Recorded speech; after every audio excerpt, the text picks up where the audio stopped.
Here in the Reese's Senior Bowl film room, we're going to take a look at each different position over the course of the entire season.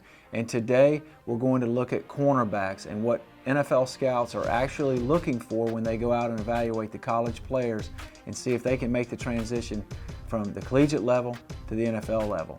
Three things that every defensive player has to check off in his portfolio is he needs to have speed, toughness, and instincts. But within each position group, there are three different areas that need to be addressed. And at the cornerback spot, there's three things that come to mind right away. Number one, his man-to-man coverage ability. Number two, his ability to support the run and tackle. And number three, can he play the football down the field and judge the ball in the air? Over the years, we try to develop a system called the triangles of success, meaning there are three aspects of play at each position that is required to be a successful pro. Now, this is a shot from last year's Reese's Senior Bowl where Robert Alford, the corner from southeastern Louisiana, is in a situation where he's playing off man-to-man. He's already to the inside of the receiver, who's got a 2-yard split from the bottom of the numbers. So he's trying to take away the inside and force the receiver to the outside. But the first component of successful cornerback play is you've got to be able to play man-to-man.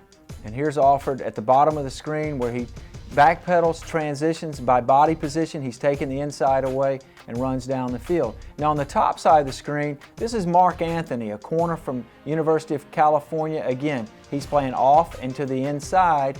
He accelerates. Now the problem here for him is he allowed the receiver to cross his inside leg. But the good news is that he stayed with the play all the way to the end and got his hands involved and was able to get the football down. And that was Marquise Goodwin from Texas, a real speed merchant.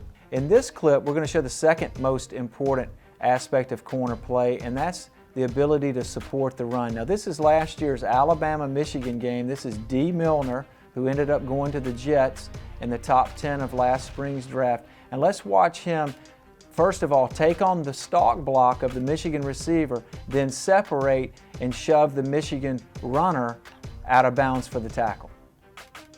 One thing about cornerback play in terms of supporting the run is the fact that you have to bring a physical demeanor.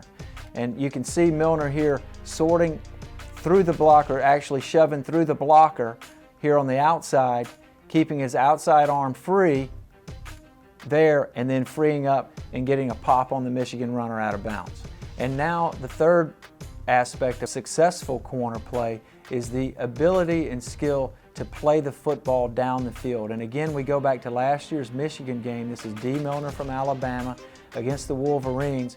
He's in press man-to-man. The receiver releases the inside and then comes to the corner for a post-corner route. And Milner does an excellent job, first of all, of riding the hip of the Michigan receiver to the inside.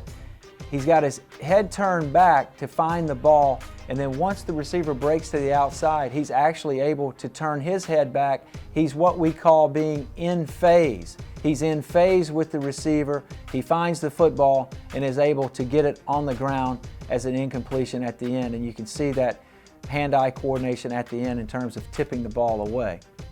Again, the real focus when evaluating a corner is going to be man-to-man, ability to support the run, and then playing the football down the field.